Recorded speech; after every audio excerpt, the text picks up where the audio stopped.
The 1939 classic Gone with the Wind brought the Civil War South vividly to life. But the movie's sets, such as Scarlett's beloved Tara, were just part of the picture. Paintings filled in the rest, from upper portions of colonial mansions to an entire cityscape surrounding this dirt road filmed at MGM Studios in Hollywood. With a special effect technique known as matte photography, the masters of illusion can create movie settings that would otherwise be too expensive or impossible to build. They simply paint all or part of the background on a plate of glass and then incorporate the live-action elements of the scene into it. Matte photography belongs to the family of special effects known as image compositing, the combining of two or more separate images into a single convincing illusion. And just as great painters use their palette of colors to create the appearance of 3 dimensions on a flat canvas, special effects artists blend film, animation, and computer graphics into movie experiences we will never forget. Sam? Molly? I can hear you. In the final scene of the supernatural love story Ghost, Sam and Molly, played by Patrick Swayze and Demi Moore, share a final farewell before he ascends to heaven. In order to give Swayze's character a spirit-like appearance, he was filmed separately, with special lighting at Boss Film Studios. Visual effects supervisor Richard Edlin added a computer-generated glow around Swayze and combined that image with a shot of Demi Moore. They're composited together and they kiss, although they're not in the same frame together. And that shot worked great. I love you, Molly. I've always loved you. Ditto. Based on documented accounts of near-death experiences, director Jerry Zucker conceived the end sequence as a brilliant tunnel of light with heavenly souls in the distance waiting to welcome Sam. To accomplish the effect, Edlin employed the blue screen process, in which an actor can be isolated from the blue background and composited with separately filmed images. The final background for this shot combined dancers in white bodysuits and colored lights reflected off a shiny material called mylar. With the 2 stars filmed in separate places, the image on the screen was mere illusion, but the emotion we felt was very real. See ya.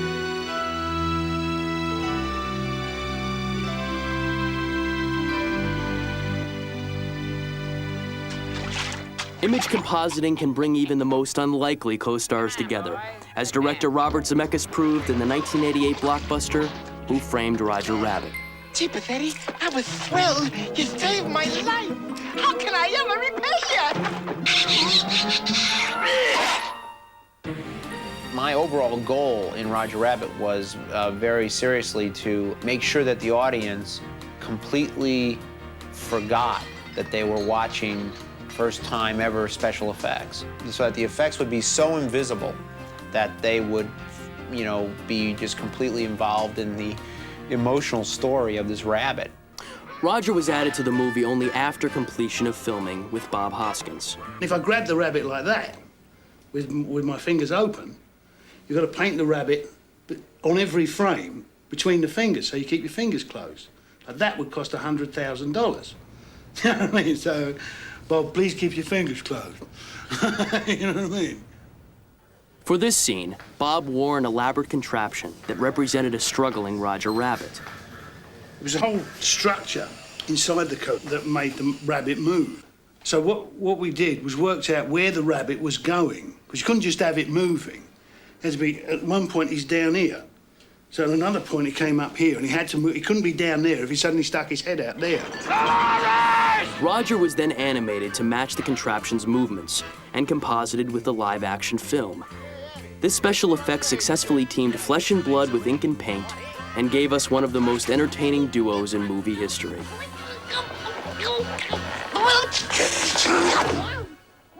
But tell me, Eddie, is that a rabbit in your pocket, or are you just happy to see me? In Terminator 2: Judgment Day, image compositing helped create a single-screen character, the T-1000, played by Robert Patrick.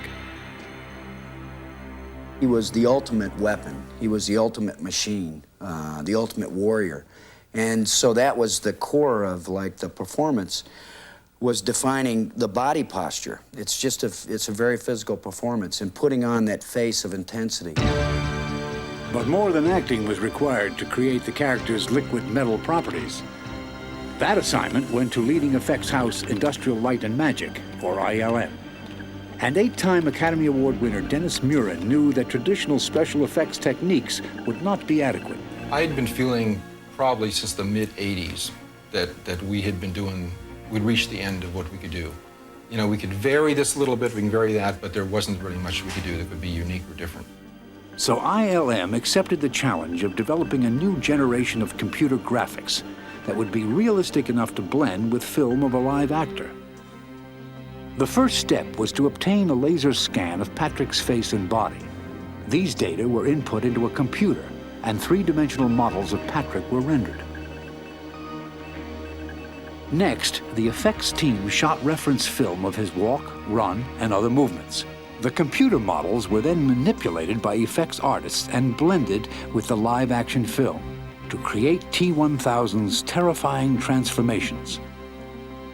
It's a total ensemble effort of technology, film magic, and actor bringing it all together and creating this, this villain.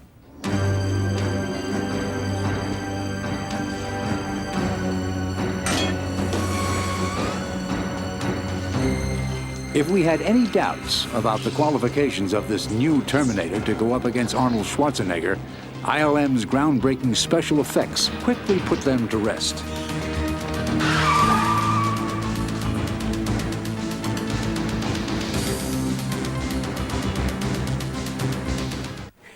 And action.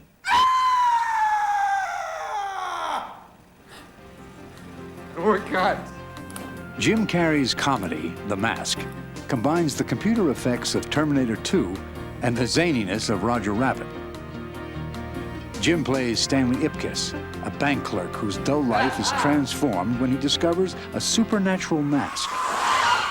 Stanley loves cartoons. He's always been into cartoons. And so when he becomes the Mask, there's a certain, you know, at any time his eyes can shoot out of his head and things like that. It's that kind of energy. These are shots which even Carrey, with his elastic face, could never perform on his own. But I can grow a beard. Watch. No. A team of 25 animators at ILM is creating the computer graphics that will turn Carrey into a human cartoon character. Animation director Steve Williams is using many of the same techniques he employed to bring dinosaurs to life in Jurassic Park. There, right? This is the first time we're actually doing a film where we can use cartoon-type mentality. Traditionally, what we've done in terms of The Abyss and Terminator and Jurassic were more or less a paint-by-numbers process, where we had a storyboard to follow, and we knew we had to make it look realistic, and it was for the sake of making it look suspenseful or scary. Now we can really have some fun. It will take close to a year to complete The Mask's 100 computer graphic shots. The goal of the animation team is for the audience to not think about special effects, but simply to accept this character who just happens to behave like a tomb. Computer-generated imagery is also revolutionizing television, where big-screen type effects can now be produced on smaller budgets and shorter schedules. On Sequest DSV, Jonathan and I journey each week through an incredibly convincing underwater world. And while the giant submarine Sequest is actually a set at Universal Studios, the environment outside the sub is created entirely in the computer. For executive producer David J. Burke, relying so heavily on cutting-edge technology meant taking the show on and off screen into uncharted waters. You never get comfortable with it because it's new, but that's also what's exciting about it. And in the hands of skilled artists, you can put forth some very vivid images of a world that you can believe exists. At Steven Spielberg's Amblin Imaging, effects supervisor Jim Lima and his team of artists use a computer graphics system called the Video Toaster to design and animate fantastic adventures under the sea. Even if it's only for, like, you know, 6 frames, 4 frames, you need to see these lights hitting and then an explosion. But ultimately, it takes more than computers to create convincing illusions. When a computer is turned off, it's nothing more than a giant paperweight.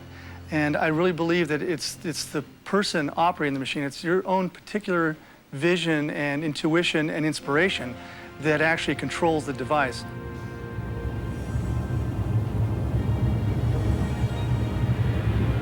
Using both new tools and time-proven techniques, Hollywood's wizards of special effects continue to provide us with golden movie memories. Whether performing mechanical effects on the set, breathing life into imaginary creatures, producing big impact with miniatures, or seamlessly blending images, they are determined that the best illusions on the screen will be those yet to come. The last 10 years has been spent for me trying to bring the special effects business to a point where I can do another Star Wars. Most people go to the movies and then they see a movie being made and they say, I had no idea there was so much work. But if you take the making of a movie and times it times 10, you've got what goes into a special effects production. I still am amazed when you have something that's just an idea in your head and you think about it and you know that in a matter of months, it'll be a physical thing that's there and looks alive. All the time we're learning. I think we never have gotten to the point where we say we know everything. And that's, I think, for me, the challenge of visual effects. We're like magicians, creating illusions that people hopefully will believe. And as moviegoers, we can expect these illusions to thrill, frighten, amuse, and enchant us. All we have to do is suspend our disbelief when the theater lights go down. And enjoy the magic of the Masters of Illusion. Thank you for joining us. Good night.